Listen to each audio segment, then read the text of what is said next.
Namaste, Pranam, Gita Dhyana. Om Parthaya Pratibodhitam Bhagavata Narayanena Swayam Vyasena Gratitam Purana Munina Madhye Mahabharatam Advaitam Ritavarshinim Bhagavatim Ashtadashadhyayinim Ambatva Manusandadhami Bhagavad Gite Bhavadveshinim. O Bhagavad Gita, with which Lord Narayana himself gave enlightenment to Arjuna. The ancient sage Vyasa included it in the Mahabharata. O Goddess, showerer of the nectar like knowledge of non-dualism contained in your 18 chapters. O my affectionate mother, the destroyer of rebirth, I meditate upon thee. Krishna Vandana. Vasudeva Sutam Devam Kansachanuramardanam Devaki Paramanandam Krishnam Vande Jagatgurum. Son of Vasudeva, the slayer of Kansa and Chanur, extreme delight for Mother Devaki, O Lord Krishna, the supreme teacher of the universe, my salutations to you. Srimad Bhagavad Gita, the Vishwarupa Darshan Yoga, 11th Adhyay. And now the things are taking a different turn, that Arjuna having got this assurance from Krishna, Arjuna having understood what is the real purport, what is the real intent of Krishna, of the great Lord in undertaking this great war of Mahabharata. What is the purpose behind it? And Krishna has said, I am right now in this role of cleaning up the entire creation, wiping out the creation of all the evil. Don't worry about it. All these invincible warriors on the other side of the enemy camp, I have already killed them. You are just going to be an instrument now in being an instrument to destroy the enemy. You are not going to do anything. I have already done it. Don't worry about it. And then with Krishna's assurance that you are going to win over this enemy of yours. You are going to conquer your enemy. And you are going to rule over Hastinapur. So now what has happened? Arjuna suddenly, he has realized the intent of the gods' motive behind this entire happening, behind this entire war being brought into the reality, which was just there in the imagination of both Pandavas and Kauravas, that we will fight like this. Sri Krishna says, I have already made the decision who is going to be the winner. I have already planned who is going to win this war, and Arjuna, you are going to conquer your enemy. So don't worry about it. And having got this realization that the Lord is with me, why should I worry then? Once Arjuna had that realization, having got the answers to his queries from Krishna in the last two verses that we read, now Arjuna is fully surrendering himself to God. That is a total Sharanagati then. That is the total Sharanagati that a devotee takes in the Lord. When devotee knows for sure that the Lord is with me. And therefore, in spite of having that princely crown on his head, otherwise the princely crown, he is not supposed to bow down before anybody. The princely crown is a sign of being a monarch, future monarch of this huge Hastinapur kingdom. But even with that princely crown, and therefore Sanjay very specifically addressed Arjuna in the previous verse that we read as Kiriti, one who is wearing that princely crown. That etat chutva vachanam Keshavasya, having listened, having heard these words of Keshava, having heard these words of Krishna, Krutanjalir Vapamanaha Kiriti. Kiriti is the one who is wearing that princely crown, and in front of Krishna at that time, it was only Arjuna who was, so by default, although Sanjay has not, while talking to Dhritarashtra, while telling him what Arjuna is doing, he has not directly referred to him as Arjuna, but he has referred to him as Kiriti. And before Sri Krishna, at that time, the only person wearing that princely crown, listening to the words of Krishna, was none other than Arjuna. So indirectly, Sanjay has hinted upon this reality to Dhritarashtra, that ultimately it is going to be the Arjuna. But even in spite of having that princely crown on his head, he has bowed down with the bowl, both palms joined, Krutanjali and Vepamana. He's trembling with that devotional fervor, having found his ultimate shelter, having found his ultimate refuge, having known what is going to be his ultimate abode in that great universal form of the Lord. Now he is trembling with devotional fervor, with the folded hands. Now what he does? Namaskritva bhuya evaha krishnam sagadgatam bhītāha pranamya. Sagadgatam, with choked voice, with full of emotion, with gadgad, as we say in Indian languages, gadgad in Hindi, Marathi, Bengali. So with that devotional fervor, with that trembling, with that choked voice, with that absolute sentimental, the commotion in his mind, he is not an ordinary or warrior Arjuna at this point of time. At this point of time, he is a Bhakta Arjuna. He is a devotee Arjuna. And in that devotional mood, a very high devotional mood, when one attains a very high devotional mood, one can't control his the physical stature as such. There is trembling, there is shaking, there is horripilation, the hair stand on end, tears start flowing from your eyes. So these kind of signs, they indicate that the devotee is in a very high level of spiritual mood, of devotional mood, of the divine mood. And that's what Arjuna was. He was trembling, he was prostrating himself in a choked voice and overwhelmed with fear. Why fear? Because now he knew that he is part of that great. He knew what is going to happen now. He is, although internally he is afraid. He is afraid to even look at that massive figure of the Lord. He is afraid to look at that destructive figure of the Lord. He is afraid to look at that the terrible and horrible figure of the Lord, form of the Lord, which is crushing everything to pieces, crushing everything to powder. And with that devotional fervor, now Arjuna is talking to Sri Krishna.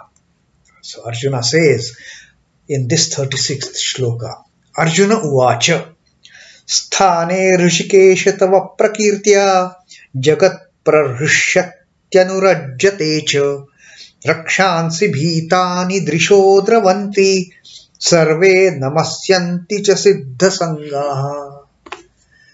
Now Arjuna has realized who is this fellow whom I have been thinking as Krishna, my bosom friend, my friend philosopher guide. I have been playing with him. I had been playing mischiefs with him. And now Arjuna has realized who is he in reality. What is the real nature of the Lord? He is not just the Krishna in the physical form that I have been associated with all these years. In reality, he is much more than that. In real, he is much more than that. He is the all in all. He is the ultimate Parama Purusha. He is the one through whom this creation originates. He is the one who nourishes and sustains this creation, and he is the one in whom ultimately this entire creation is going to be dissolved, going back into that original Paramapita, Paramapurusha. Now Arjuna is And therefore this fear that Sanjay had talked about in the previous shloka, that he was trembling with devotional fervor and he was in that fearful mood of bhīta, that he is not just ordinary Krishna that I have been knowing all these years. He is much more than that. And now, finally he finds words, although with a choked voice. Now finally he starts talking to that mighty Vishwarupa of the great Lord. He says, Arjuna uvāca, sthāne. Sthāne is, it is meet, it is just, it is absolutely proper, O Hrishikesha. Sthāne Hrishikesha, tava prakīrtyā, jagatprahṛṣyatyanurajyate. It is just proper, it is very just, it is so meet, O Hrishikesha, that the world is delighted. Jagatprahṛṣyati. This entire creation is delighted. Delighted in what? Anurajyate. In praising your praises, in singing your praises, in singing your glories. I know it is absolutely perfect. That is what is required. That is what meets. It is meet. It is very much just. It is so proper that jagatprahṛṣyati, that the entire creation finds rejoice in chanting your name, in singing your praises, in singing your glories, anurajyate. And the devotees sing your praises, but what happens to those who are evil-minded, who are wrongdoers, who are the people who are with that negative attitudes? Rakṣāṃsi, bhītāni, dravanti, and all those rakṣasas, all those people with the evil intent, bhītāni, dravanti, they run away helter-skelter in all the directions, being afraid of you. While the devotees of all the creation, they rejoice singing your praises. It is absolutely meet. It is absolutely proper. And also, all these evil-minded, all these wicked, all these wrongdoers, the rakṣasas, rakṣāṃsi, bhītāni, dravanti. They run helter-skelter in all the directions, afraid of you. They are so fearful of your doings, because they know ultimately you are going to eat them up. You are just going to crush them up. You are just going to put them in your mouth, and they won't be forced to. They also know that these wicked doers, these evil persons, these rakṣasas, they know they are not going to be forced to enter your mouth on their own accord. While doing all the evil intent, they try to run away from you, afraid of you. But in the end, they know that they also have no other go than to get crushed when you start devouring them. Rakṣāṃsi bhītāni dravanti, sarve namasyanti siddhasaṅghāḥ. And all those enlightened souls, all those divine beings, siddhasaṅghāḥ, all those hordes of enlightened, illumined, realized souls, sarve namasyanti, and they all bow down to you. They all bow down to you with great reverence. Now Arjuna has realized this truth. Arjuna has realized what the ultimate truth is. That this is the reason. Arjuna says, now I understand why this entire creation loves to sing your praises. Why all those evildoers, they are so much afraid of you and running helter-skelter in all the directions. They don't know where to go. And all those realized souls, they are singing your praises. They are offering their reverence. They are bowing down before you. It is meet, O Hrishikesha, that the world is delighted and rejoices praising you. Rakshasas fly in fear in all directions. They don't know where to go, where to hide themselves from you. They don't know, because they know you are the ultimate destroyer. You are the ultimate time, Mahakala, who is going to devour them also. They are not invincible. Nobody in this creation is invincible. The good doers, they praise you. The wrongdoers, they try to flee away from you in fear. But they can't flee away, because ultimately they also have to get into you. And sarve namasyanti siddhasaṅghāḥ, and all the hosts of siddhas, of all those realized souls, of all those enlightened souls, with all due reverence to you, they bow down to you. That is the realization that Arjuna has had now. If a rustic from a remote rural area be brought into a huge factory with gigantic machinery, he would get terrified and run away. If some villager is suddenly brought into some huge factory, that noise and seeing those machineries and what is happening in front of me, he will just try to run away from that factory. People with some knowledge about modern machines would stand by and look on the huge machines at work.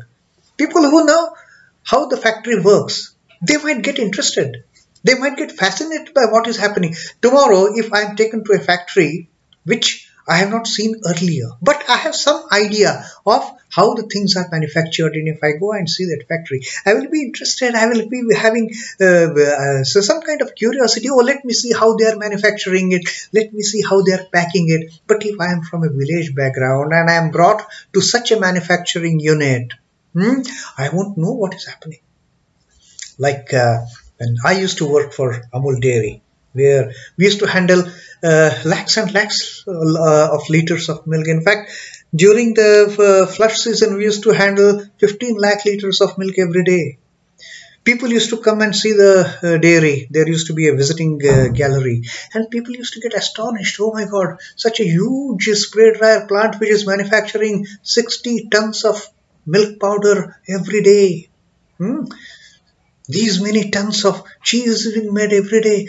So people who with that, who are not aware of the manufacturing setup, they get flabbergasted. And they may try to even run away. Oh my God, what is happening? So much of milk. That one tanker of milk carrying 5 lakh liters of milk. How is it possible? So that kind of thing happens. But one who knows what the manufacturing is, he may become curious. He may get interested in seeing it. Now, same thing happens in the spiritual freedom also. People who are devotees, people who are enlightened, they get so much interested in the God's work. Let me know Him. Let me know who I am. That is the kind of inquisitiveness that draws in the spiritual mind. But those wicked, the evildoers, they try to run away. Like the Rakshasas. They try to run away. They are not interested in any of these things. They don't know what is happening there. That realm is absolutely unknown to them. Now, Arjuna's vision of the cosmic form of Ishvara is something similar to this. He is a person with the spiritual bent of mind. So, he understands the Lord's intent in taking up that universal form, that Vishwarupa, and what is happening inside. Now Arjuna has realized. This is the intent. Now Arjuna has understood this is the ultimate reality. And now he has started singing praises of the Lord. Like Arjuna says, now I understand why the entire creation rejoices in praising you. Why all the siddhas, why all the realized souls, they bow down before you in utter reverence. And now I also realize why all those evildoers, why all those wrongdoers, they try to flee away from you with great fear. The Rakshasas who are ignorant about the working of universe, run helter-skelter, bringing rain on themselves. They don't know anything about this spiritual path, and therefore they are like blinded in that total darkness. They don't know where to go. They are directionless. The knowing devotees of Lord admire his macrocosmic creation and speak highly of him. So this is what happens. The devotee, whether Lord shows them his benevolent form, his pleasant form, his loving form, or Lord shows them his cruel, destructive, terrible form. For the devotees, Lord is Lord. That's it. He is my Lord. She is my mother. That is the kind of oneness the devotee begets with the Lord. The perfected ones, such as the yogis and siddhas, pay their reverence by participating in his cosmic functions. They consider themselves to be lucky enough that we are part of his play. We are part of his magic. We are part of whatever he is doing. They feel so elated. They feel so fortunate to be a part of the Lord's play. So that is what now Arjuna has summed up in this shloka of how he has understood the perfectness, the justness of the creation singing, rejoicing, singing the praises of the Lord. The siddhas enjoying paying the reverence to the Lord and bowing down, and all those evildoers running away pell-mell, running away helter-skelter in all directions, not knowing who the Lord is. What Sri Ramakrishna has to say on this? Sri Ramakrishna says, people are all variously related to Ishvara. In their own manner, people are related, whether they know it or not. All people are related to Ishvara. The rishis are his kith and kin. All the enlightened souls are the kith and kin of the Lord. They are part and parcel of the Lord, and they know this because they are realized souls. The other spiritually advanced people are like his friends and companions, like Arjuna, like the Pandavas. They are the spiritual companions, they are friends of the Lord. The highest souls, they know that they are part of Lord. The ordinary devotees, they consider themselves, like Sri Ramakrishna says that you can have a six-fold relationship with the Lord. Shanta, Dasya, Sakhya, all those kind of things. So devotees feel themselves they are friends with the Lord, or they are the children of the Lord, or the Lord is their child. Even some people take that attitude. Or even the Madhura Bhava, that the Lord is my spouse. I am the wife of Krishna. That kind of attitude people do hold with the Madhura Bhava. That Lord is my spouse, I am Lord's spouse. That kind of attitude. So these kind of different attitudes the devotees take. He is friend, he is father, parent, he is my child, he is my lover. But the commonality is just his creation. The ordinary souls who have no inclination towards spirituality, they remain just as part of creation. They don't know what is God, they don't know what is the Divine Mother, they don't know what is the spiritual path. So this great truth, even Sri Ramakrishna has indicated in his advice to his devotees, which Arjuna has summed up in this shloka so beautifully. The three kind of the attitudes that people have. One is highly realized, who reveres the Lord, bows down before him. Then the ordinary devotee, who rejoices the singing of the Lord, bhajana, kirtana, satsanga. They rejoice all these things. Talking about the Lord, singing glories about the Lord. That is how the ordinary people do. And the evildoers, or the ignorant ones. Now this is again the kind of three types of people. The jnani, ajnani, the rakshasas. They don't know, and they run helter-skelter, afraid of what is there in the spirituality. We don't know, we don't want to get to know it also. the ajnanis. The jnanis, who are the bhaktas, they sing the praises of the Lord. And the vijnanis, they know they are part and parcel of the siddhas. They bow down with reverence to the Lord, knowing that they are part and parcel of the Lord. So that is beautifully summed up reality that Arjuna is now telling Krishna in his choked voice, in his physical stature, in highly divine fervor. That was the 36th shloka of the Vishwarupa darshan of the 11th adhyay of the Bhagavad Gita, Srimad Bhagavad Gita. Om Namo Bhagavate Vasudevaya. Sri Krishna Arpanamastu. Jai Sri Ram Krishna. Jai Thakur. Jai Ma. Jai Swami Ji.